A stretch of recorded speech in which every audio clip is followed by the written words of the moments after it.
അമേരിക്കയിലെ വിവിധ പ്രവിശ്യകളിൽ ട്രംപ് തന്റെ സൈനികരെ വിന്യസിക്കുകയാണ്. അതിന്റെ ലക്ഷ്യം എന്തായിരിക്കും? ട്രംപിന്റെ ലക്ഷ്യത്തിന് പിന്നിൽ ഒരു സ്ഥിരമായി തന്നെ അധികാരം പിടിച്ചു നിർത്തണം എന്നൊരു ലക്ഷ്യമുണ്ടോ? അങ്ങനെ ഒരു പ്രസിഡന്റ് വിചാരിച്ചാൽ രാഷ്ട്രീയമായി ചില നേട്ടങ്ങൾ ഉണ്ടാക്കാം എന്നല്ലാതെ ഒരു വ്യവസ്ഥയെ മുഴുവൻ കൺട്രോൾ ചെയ്യാൻ, പ്രത്യേകിച്ച് ഒരു ഫെഡറൽ വ്യവസ്ഥയെ മുഴുവൻ കൺട്രോൾ ചെയ്ത് ആഭ്യന്തരമായ അന്തരീക്ഷത്തെ മാറ്റിമറിക്കാൻ സാധിക്കുന്ന ഒരു രാജ്യമല്ല അമേരിക്ക. അമേരിക്കയുടെ ഒരു അടിസ്ഥാനം തന്നെ ഫെഡറലിസമാണ്. ഒരു കാലത്ത് സ്വതന്ത്രമായിരുന്ന 13 രാജ്യങ്ങൾ, ബ്രിട്ടീഷ് കോളനികൾ, അവരൊന്നു ചേർന്ന് അമേരിക്കയെ രൂപീകരിച്ചപ്പോൾ ഉള്ള ഒരു പരസ്പര ബഹുമാനം ഇവിടെ സംഭവിച്ചു എന്നാണ്. നോക്കൂ, ഷിക്കാഗോയിൽ ഉൾപ്പെടെ വലിയ തോതിലുള്ള സൈനിക സാന്നിധ്യം, ഫെഡറൽ സേനകളുടെ വിന്യാസം ഉറപ്പുവരുത്താൻ ട്രംപ് ശ്രമിക്കുന്ന കാഴ്ചയാണ്.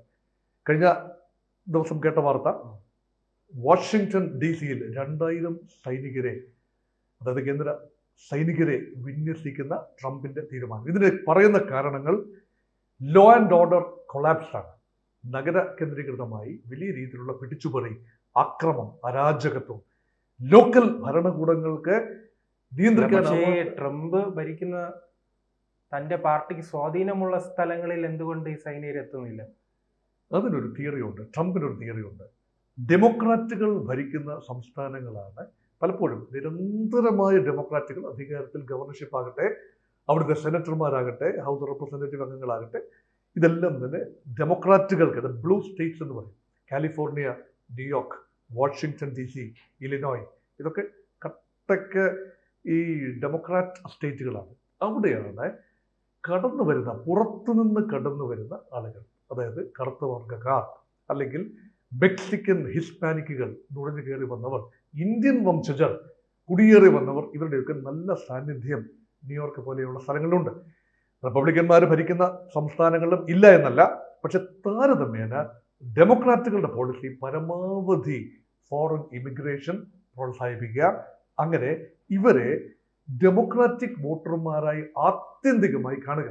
മുൻപുണ്ടായിരുന്ന ഒരു തിയറിയാണ്, ഇപ്പോൾ അത്ര പ്രാബല്യത്തിലില്ല എങ്കിൽ പോലും, ഈ റിപ്പബ്ലിക്കൻസിന്റെ ബേസ് എന്ന് പറയുന്നത് വൈറ്റ് കൺസർവേറ്റീവ് അമേരിക്കൻ വോട്ടാണ്. മതവിശ്വാസികൾ അല്ലെങ്കിൽ ഒരു തീരെ പരോക്ഷ്യൽ രീതിയിൽ മതത്തെ കാണുന്ന ആളുകൾ, പ്രത്യേകിച്ച് പിന്തള്ളപ്പെട്ടു പോകുന്ന വെള്ളക്കാരുടെ പ്രതിഷേധത്തിന് സ്വരമായി ഇപ്പോൾ ട്രംപ് അമേരിക്കയുടെ ഒരു റിപ്പബ്ലിക്കൻ വ്യവസ്ഥിതിയെ മാറ്റിയെടുത്തിരിക്കുന്നു. പക്ഷെ അങ്ങനെയല്ല ഡെമോക്രാറ്റുകളുടെ ഒരു ഘടന. അവിടെ ചില ബുദ്ധിജീവികൾ, വനിതകൾ, ട്രാൻസ്ജെൻഡേഴ്സ്, ഇതിനെല്ലാം പ്രാധാന്യം ലഭിക്കുന്ന ഒരു മേഖലയിലാണ് ഡെമോക്രാറ്റുകൾക്ക് പ്രാധാന്യം. ഇവിടെ ലോ ആൻഡ് ഓർഡർ മെയിൻ്റനൻസ് എന്ന് പറയുന്ന ഒരു ഫെഡറൽ ക്രമത്തിൽ സ്റ്റേറ്റ്സിൻ്റെ പ്രൊറോഗറ്റീവാണ്. അവിടെ സ്റ്റേറ്റ്സിന് കൈകാര്യം ചെയ്യാനാവാത്ത രീതിയിൽ ക്രമസമാധാന നില തകരുമ്പോഴാണ് കേന്ദ്രം ഇടപെടുന്നത്.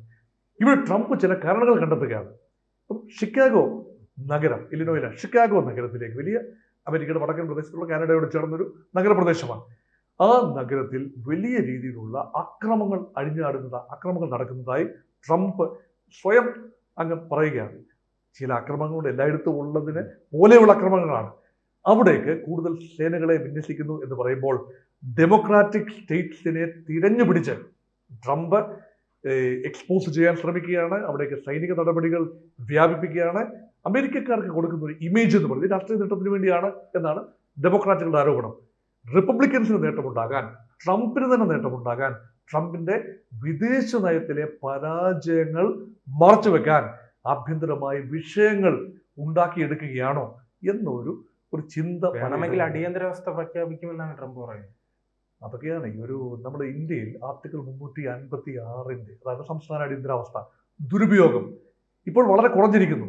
അമേരിക്ക അതിനേക്കാൾ മുൻപ് തന്നെ ഈ ആർട്ടിക്കിൾ 356 അവിടെ പ്രാബല്യത്തിലല്ല എങ്കിൽ പോലും കേന്ദ്ര അടിയന്തരാവസ്ഥ അല്ലെങ്കിൽ കേന്ദ്ര സൈന്യത്തിന്റെ വിന്യാസം ഒരിക്കലും അമേരിക്കയുടെ ഒരു സംസ്ഥാനങ്ങൾ ആഗ്രഹിക്കില്ല. കാരണം അവർ അഭിമാനത്തോടുകൂടി എല്ലാ സംസ്ഥാനങ്ങൾക്കും തുല്യ പ്രാതിനിധ്യമാണ് സെനറ്റിൽ നടക്കണം. 100 അംഗ സെനറ്റിൽ വലിയ സംസ്ഥാനങ്ങൾക്കും ചെറിയ സംസ്ഥാനങ്ങൾക്കും ഒരേ പ്രാതിനിധ്യം.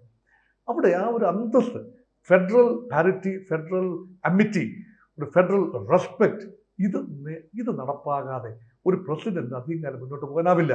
ഇതിൽ നിന്ന് കിട്ടുന്ന ഇൻഫ്ലുവൻസ് എന്ന് പറഞ്ഞാൽ ട്രംപിന്റെ വ്യാപാര യുദ്ധത്തിൽ തൽക്കാലത്തേക്ക് ട്രംപിന് നേട്ടമാണ്. കൂടുതൽ വരുമാനം ഈ നികുതി ഇനത്തിൽ, ടാരിഫ് ഇനത്തിൽ വരുന്നു എന്നാണ് അമേരിക്കയിൽ നിന്നുള്ള കണക്കുകൾ. പക്ഷേ ആത്യന്തികമായി വലിയ തോതിലുള്ള വിലക്കയറ്റമാണ് വരാൻ പോകുന്നത്. ആ വിലക്കയറ്റം ആഭ്യന്തരമായി ട്രംപിനെതിരെ ശത്രുക്കളുടെ വലിയ നിര രൂപപ്പെടാനുള്ള സാധ്യതയുണ്ട്. ഇത് പ്രീഎംപ്റ്റ് ചെയ്യുന്നതിന്റെ ഭാഗമായി ഇവിടെ ഈ കറുത്ത വർഗ്ഗക്കാർ, നുഴഞ്ഞുകയറ്റക്കാർ, മെക്സിക്കൻ, ഹിസ്പാനിക്, അനധികൃത നുഴഞ്ഞുകയറ്റക്കാർ, അവരാണ് അക്രമം അല്ലെ ഗൺ ലൈസൻസ്, ഇതൊക്കെ വലിയ സെൻസിറ്റീവ് വിഷയങ്ങളല്ലേ. അപ്പം ഗൺ ലൈസൻസിന് വേണ്ടിയൊക്കെ വാദിക്കുന്ന, ഗൺ എല്ലാവരും ഉപയോഗിക്കാൻ, തോക്ക് എല്ലാവർക്കും കൈവശം വെക്കാൻ വിശാലമായ ലൈസൻസ് കൊടുക്കണമെന്ന് വാദിക്കുന്ന ആളാണ് ട്രംപ്. അപ്പോൾ ഇതൊക്കെ കൊണ്ട് ട്രംപ് പറയാൻ ഉദ്ദേശിക്കുന്ന കാര്യം, ക്രമസമാധാന നില ആഭ്യന്തരമായി ഉറപ്പുവരുത്താൻ സംസ്ഥാനങ്ങൾക്ക് കഴിഞ്ഞില്ല എങ്കിൽ ഞാനിതാ കേന്ദ്രത്തിൽ നിന്നുകൊണ്ട് പ്രസിഡൻഷ്യൽ സേന അല്ലെങ്കിൽ പ്രസിഡന്റ് കൽപ്പിച്ച് കേന്ദ്ര സേനയെ വിന്യസിക്കും. ഈ ഒരു വർഷത്തിനിടയിൽ തന്നെ വിവാദങ്ങളുടെ ഉന്നതിയിലെത്തിയിരിക്കുകയാണ് ട്രംപ്.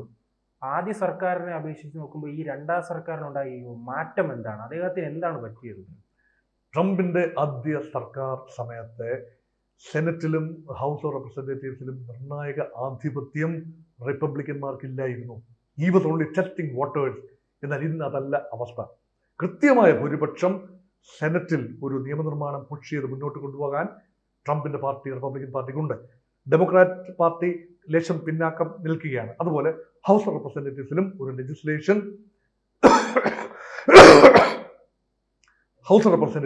ലെജിസ്ലേഷൻ ക്യാരി ഫോർവേഡ് ചെയ്യാനുള്ള ഭൂരിപക്ഷം കംഫർട്ടബിളായി ട്രംപിനുണ്ട്. ആ ഒരു അഹങ്കാരത്തിലാണ് ട്രംപിനെ ഒന്നും ചെയ്യാനാവില്ല, ട്രംപ് ഉദ്ദേശിക്കുന്ന കാര്യങ്ങൾ നടപ്പാകും. അതുമാത്രമല്ല, ട്രംപ് സൃഷ്ടിച്ചെടുത്ത ഒരു കോൺസ്റ്റിറ്റ്യുവൻസി കഴിഞ്ഞ പ്രാവശ്യം അത്ര സ്പെസിഫിക് അല്ലായിരുന്നു. ഇപ്രാവശ്യം കുടിയേറ്റ വിരുദ്ധതയിലും ഈ മറ്റു ചില വിരുദ്ധതയിലും ഒരു നെഗറ്റിവിസത്തിലുമൊക്കെ കെട്ടിപ്പൊക്കിയ ഒരു ഫിലോസഫിയാണ്. അത് മാത്രമല്ല, വെള്ളക്കാരായ അമേരിക്കക്കാർ പലരും പിന്തള്ളപ്പെട്ടു പോകുന്നു. കടന്നു വരുന്ന കുടിയേറ്റക്കാരുടെ നില മെച്ചപ്പെടുന്നു. ഇതിന് കാരണം ഡെമോക്രാറ്റുകളുടെ ദീർഘമായ ഭരണമാണ്. ബൈഡൻ അഡ്മിനിസ്ട്രേഷൻ ഏതാണ്ട് 1 കോടിയിൽ പരം കുടിയേറ്റക്കാർക്ക് പൗരത്വം നൽകി. അവരെല്ലാം ഡെമോക്രാറ്റിക് വോട്ടർമാരായി മാറിയിരിക്കുന്നു. അങ്ങനെ ഭൂരിപക്ഷം വരുന്ന വെള്ളക്കാരായ ആളുകൾ, അവരിൽ പലരും പിന്നാക്കം പോകുന്നു. അവരുടെ പിന്തുണയിലാണ് ട്രംപ് മുന്നോട്ട് പോകുന്നത്. അവരെ പ്രീതിപ്പെടുത്താനാണ് അക്രമം നടത്തുന്നതെല്ലാം കുടിയേറ്റക്കാരാണ്, കടന്നു വരുന്നവരാണ്, ബ്ലാക്സ് ആണ്, മാഫിയ ആണ്, അതിന് മെക്സിക്കോയിലും കാനഡയിലും ഒക്കെയാണ് വേരുകൾ എന്ന് പറഞ്ഞുകൊണ്ട് നിരന്തരം മെക്സിക്കോയുമായും കാനഡയുമായും മറ്റ് ലാറ്റിൻ അമേരിക്കൻ രാജ്യങ്ങളുമായും കലഹിക്കുന്ന ട്രംപ്, ചങ്ങലക്കിട്ട് ഈ കുടിയേറ്റക്കാരെ കയറ്റിവിട്ടുകൊണ്ട് ഇന്ത്യയെ ഉൾപ്പെടെ വേർപ്പിക്കുന്ന ട്രംപ്, ഇതെല്ലാം തന്നെ ഡൊമസ്റ്റിക് കോൺസ്റ്റിറ്റ്യുവൻസിയെ, വൈറ്റ് മെജോറിറ്റി അമേരിക്കൻ കോൺസ്റ്റിറ്റ്യുവൻസിയെ പ്രീണിപ്പിക്കാനുള്ള ട്രംപിന്റെ രാഷ്ട്രീയ അടവായി വേണം കാണാൻ. അതിലെ ഒരു പുതിയ അധ്യായമാണ് ഇപ്പോൾ സൈന്യങ്ങളെ ഷിക്കാഗോയിൽ ഉൾപ്പെടെ വിന്യസിക്കുന്നു എന്ന വാർത്ത. അല്ല, ഇത്തരം അധികാരങ്ങളെ അംഗീകരിക്കുമോ ജനങ്ങൾ, അമേരിക്കയിലെ ജനങ്ങൾ? America out and out democratic ഒരു രാജ്യമാണ്. അതൊരു അഭിപ്രായത്തിന് വലിയ, പൊതുജന അഭിപ്രായത്തിന് വലിയ വിലയുണ്ട് അമേരിക്കയിൽ. കാരണം ഇടയ്ക്കിടയ്ക്ക് ഗാലപ്പ് പോളുകളും ഒപ്പീനിയൻ പോളുകളും എല്ലാം നടത്തുന്ന ഒരു രാജ്യമാണ്. പക്ഷേ ട്രംപിന് ഇപ്പോഴും ഒരു വിഭാഗം ആളുകളുടെ കട്ട പിന്തുണയുണ്ട്.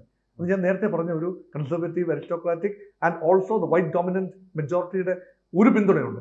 അത് പരമാവധി ക്യാപിറ്റലൈസ് ചെയ്യാനും തനിക്കെതിരെയുള്ള മറ്റ് ആരോപണങ്ങളുടെ മുന ഒടിക്കാനും താനൊരു പരാജയമാണ്, ഭൂലോക പരാജയമാണ് താൻ വിദേശ നയത്തിൽ എന്ന ഒരു ധാരണ അമേരിക്കയ്ക്കുള്ളിൽ തന്നെ ജനറേറ്റ് ചെയ്ത് വരുന്നു. റിപ്പബ്ലിക്കൻ പാർട്ടിക്കുള്ളിൽ തന്നെ പല വാളുകളും ഉയർന്നേക്കാം. ചില സെനറ്റർമാർ ചെറിയ തോതിലുള്ള മുറുമുറുപ്പുകളുമായി രംഗത്തുണ്ട്. ഇവരുടെ എല്ലാം നാക്കടയ്ക്കുന്നതിന് വേണ്ടി, ശ്രദ്ധ തിരിക്കുന്നതിന് വേണ്ടി നല്ല ഒന്നാന്തരം പ്രയോഗങ്ങളിലേക്ക് നീങ്ങണം. ഇത് തന്നെയാണ് ട്രംപിന്റെ മനസ്സിൽ കൂടി പോകുന്നത്. കൂടുതൽ വാർത്തകളും വിശേഷങ്ങളും നിങ്ങളിലേക്ക് എത്താൻ ABC മലയാളം സബ്സ്ക്രൈബ് ചെയ്യുക, ബെൽ ബട്ടണും അമർത്തുക.